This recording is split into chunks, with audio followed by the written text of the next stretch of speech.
Before we get started, I just want to let you know that my Korean skincare routine is back on sale for 1 month at 49% off and free international shipping. All the information and details will be down below.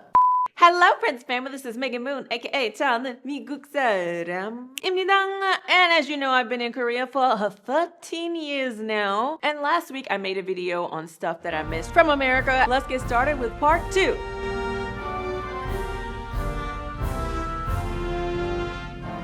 Just like in the previous one, we're gonna get started on some lighter ones first. The first thing that I missed from the USA is freaking big towels. If you live in Korea, I am 100% sure that you can agree with this. But when you go to places, and just in general, people use these small ass towels. They're literally like the towels that you might just use to dry your hands in the USA to like take the showers and like dry off their whole body. You know how when we get out of the shower, you wanna take the towel and wrap yourself in it.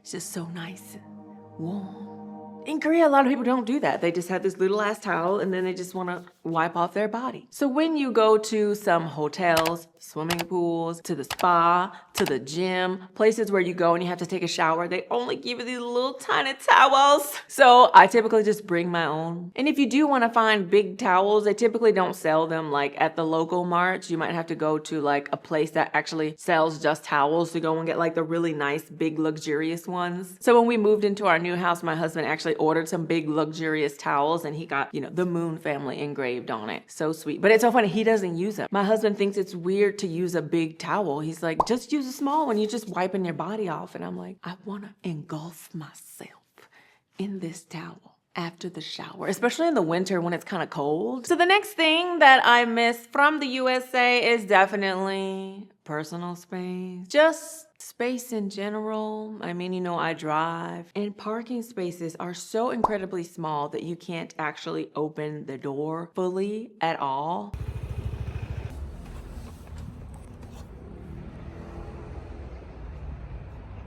So if you're somebody who has some girth on you, I could imagine that it'd be hard for you to get out of the car, because even me, I have a hard time getting out of the car with just my fake boobs. Sometimes you gotta squeeze like this. When I was pregnant with my twin belly, not a chance in hell I'm even getting a part of myself out of that door. But luckily, because I drive a Ford Explorer, the back seats can go down. So literally, I had to climb out of the trunk. And even not being pregnant, there was a few times I had to climb out of the trunk. And because our kids still need car seats and they're on either side of the car, when I'm taking them to school, I have to always just park like an asshole in between two parking spaces like this so nobody comes next to me, just so I can get them out of school and get them both in each side of the car. I mean, I'm only there for like, 5 minutes, so it's fine. But typically, there's not enough space.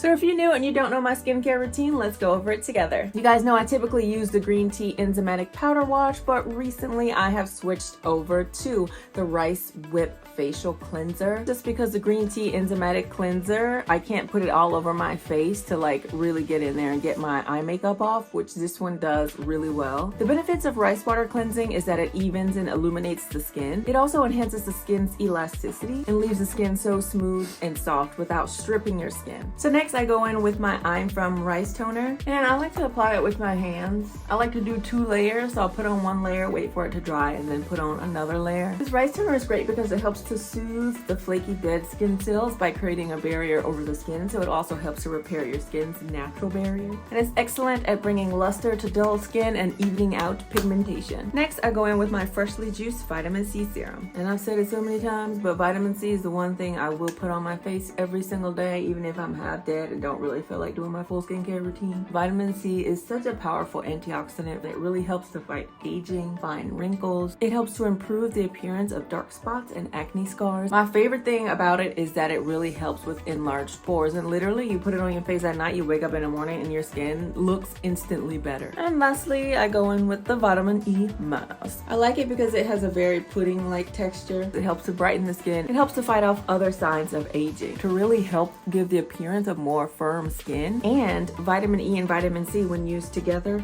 they increase the effects of each other. So you get even more of a benefit by using the vitamin C serum and the vitamin E mask together. And there you have it. I've been using this routine for years and it really is the holy grail when it comes to having youthful, firm, even skin. Make sure you don't miss out on the opportunity to get the entire set. This time we're also including an option to get the Rice Glow Peel Off Mask, and this is amazing. In the morning before I go out, I wash my face, I put it on, let it work its magic, peel it off. The skin is instantly firmer and more smooth, and it gives you a good base to get your makeup on. All the information will be down below. Now back to the video. And even outside of the parking situation, just personal space in general, like, you know, living in the big city and taking the subway, people here don't really care much about personal space. I have taken the subway in America many times, and if the subway is really full, people just won't go in, right? We have this spatial awareness where it's like, okay, each person needs to have this much space around them, right? So can I go in and still allow for everyone to have this amount of space? If not, we say it's too crowded, and then we might wait for the next one. But in Korea, they don't. They were like, look, is there a space I can squish in? I'm gonna squish in. And then everybody just gets squished together. So you're literally like this with people all around you, touching you on either side. You can't even pull your hand up. So you have to have your hands up before you get in like this with your phone. So you could like be looking at your phone like this. So that's why you really gotta avoid rush hour. And another reason why it makes me feel uncomfortable, something like this, it happened once to me, but I know that it's happened to some other people I've heard as well. But when we're crowded in the subway and you're literally touching people on all sides, when we were on there, I felt something touching my butt. And I was like, it's probably someone's bag, because women, you know, our bags typically are at like butt level. My bag sometimes will touch a woman's butt and then she'll look and then see that it's the bag and then it's fine when it's less crowded. But when it's super crowded, if something's touching your butt, you can't even move to like see what it is. So one time I was in the subway and something was on my butt. Everything is everywhere. There are people's bags and body parts everywhere right now, so I couldn't really focus on it. But then right as the door was about to open fully, somebody like actually grabbed the butt and like caressed it, and then the sea of people just pushed the subway and then went away, so I could never like see who it was. And I was like, oh, okay, that's gross. All right, butt touching in the subway. But because the CCTV is up high, it's not like you could really see who it was. But yes, that traumatized me, and I was like, well, I'm gonna take taxis from now on. But on top of that, in the realm of space, I guess we can talk about spatial awareness. When people are walking and going about their business, they'll just like stop and block a walkway and not really care about the people behind them, or like going up an escalator. Somebody will stop at the top of the escalator and just like look at their phone or something. There's people behind you, sir. Can you get out the way? And then pushing. People literally just push you out of the way to get where they're going. And that used to bother me a lot, but I'm like, you know what? I'm just gonna push these people back. And probably for like a good 3 years or so when I first came here, I always was saying sorry if I bumped into someone, and then it sort of got exhausting. So it's understandable. When you live in the big city in Korea where you're bumping into people, you're gonna have to be saying sorry all day. So I do understand why people don't do it, because it was exhausting for me. After 3 years, I was like, okay, when in Rome, do as the Romans do. Get your line back on. Out of the way. And that, folks, is why I decided to move to Paju, out in the countryside, so I wouldn't have to deal with that, because it can be difficult after a while. Just even how society is laid out, like everything is centralized in certain areas, all tight together. Or even in the countryside, there's like nothing, rice fields, and then like 5 apartment buildings just all stacked up together. Actually, when we were in the US in Fayetteville, Georgia, where my family lives, there was like a whole street with nothing, and there was just one house. And my husband was like, why is there just one house like on this road with all of this space? He thought it was weird that someone would just want to have a house not surrounded by other houses. So another thing that I miss is garlic bread that's not sweet. If you've been in Korea any amount of time, you know that garlic bread is always sweet. And they got me the first few times I was here. I was like, garlic bread at Paris baguette. Let me try it. Okay, there's sugar on it. Okay, got it. Didn't eat that one. Go to the tous les jours. Garlic bread. This is surely gonna be the garlic bread. It's sweet. Okay, not tous les jours. Let me try some other coffee shop. All of them are sweet. Every single bakery you go to and there's garlic bread, it is sprinkled with sugar. And just in general, a lot of things that we typically will enjoy savory flavors for in Korea are laced with sugar. Can I tell you the amount of times when I first came here, the first few years, that I bit into something wholly expecting that it was going to be savory, only to find out that it was laced with sugar. Even potato chips, like there was these truffle potato chips, like a new truffle potato chip flavor that came out. And I was like, oh, sweet as truffle. It's not gonna be sweet. And then I bit it and it was sweet. And I go on the back of the bag, 16 grams of sugar in a bag of potato chips that is truffle flavored, sweet truffle flavored chips. It was gross. I cannot. And I also miss vinegary flavors. A lot of the snacks that we have in the US have a lot of like citric acid or like, acidic notes. Salt and vinegar chips, for example, most Korean people I know don't like those. And a lot of Korean people, when they try American snacks, complain that they are actually too vinegary. And then one thing that I also noticed is that a lot of sweet, like baked goods in Korea don't really have salt with it. Like, when you make cookies, you gotta put the salt in it because it sort of enhances the sweet and gives more depth overall to the cookie. But like in Korea, if you get cookies, it's just sweet. Like there's no salt flavor in it. And a lot of the times they don't use like real good, like salted butter in the baked good, so you don't get that deep fatty flavor. So I find myself, if I do buy stuff in Korea, I just sprinkle some little salt on it. So good. I got some smoked bourbon salt at my house. It is so good on like chocolate brownies, chocolate chip cookies. I made these chocolate brownie bars, smoked bourbon salt. So good.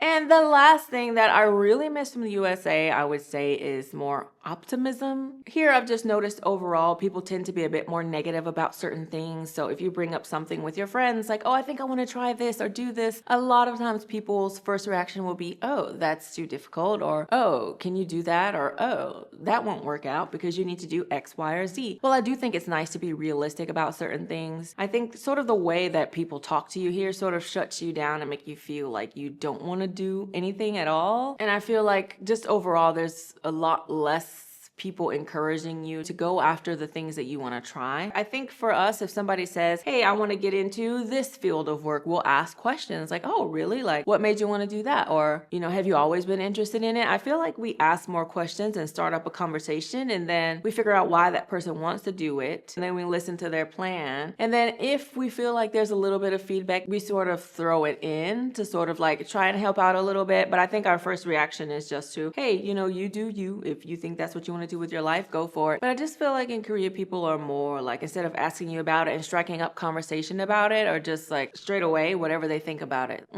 Yeah, maybe that's not a good idea. Oh, well, that sounds difficult. And oh, maybe not. It just seems like their response is a little bit more on the negative side. So sometimes when you talk to too many people here about doing a certain thing, they actually talk you out of doing it, and you sort of feel less confident about trying it. And at the same time, you also sort of feel judged for thinking of even trying something new. And just in general, the vibe in Korea, I feel like people aren't really excited about the future. We know that the birth rate is super low in Korea, and there's videos coming out like Kyrgyzstan. They made a video and it was called South Korea is over, basically. And it went super viral, and all the Korean people were like, yep, we knew it. Nothing we could do about it. And so overall, there tends to just be this more defeatist attitude, and people are just sort of going about their daily lives without any hope for the future. And I find it to be really sad. So I do feel like here, if you are someone who's somewhat positive like myself, like you really have to keep it going yourself and make sure that you surround yourself with people who are more positive. Because one thing I have noticed is you don't really realize it, but you really are impacted by the people around you. So if I find myself having more just negative thoughts about the future and whatnot, then I really think about the last few conversations I've had about it. And if they've been negative, that's typically why. And so I really have to make an effort to hype myself up and be like, you know what, things are going to be okay. And make sure that I'm surrounded by people who are hopeful for the future. And just to add to that, one thing I have also noticed is that a lot of people here really just lack confidence in general. There's so many people I've talked to who want to try something new, but as I just said, whenever they bring it up to people, they're like, you're silly. Like, why would you want to do that? Just keep doing what you're doing, studying in college and being a lawyer or whatever job it is that people think you should have. So a lot of people here are not really encouraged to pursue things that they enjoy. And I know it's not realistic for everyone to be doing everything that they do enjoy. You just gotta get a job sometimes and make it happen. But people I know who, for example, just wanted to be artists, and they just want to open up a little art school, teach, art to kids. They just want to live a simpler life. People tend to look down on that, and they really had to fight to get it done. So if you know anybody or see like these small art places, just know that those people literally probably had to fight with their family in order to make something like that happen. So I have have even more respect for those people who do that here, because in a society like this, it's not easy to sort of break out and just sort of do your own thing and not go like with the flow. So those were some more things that I feel like I missed from the USA. Let me know yours down below, even if you're not from the USA, just things that you miss from your home country. And you don't even have to be living in Korea. Just if you're somebody who's an immigrant such as myself and you live in a different country, what are some things that you miss in your country? I'm curious to know, because it's so interesting to talk to other people who are also immigrants and like hear about their experiences, etc.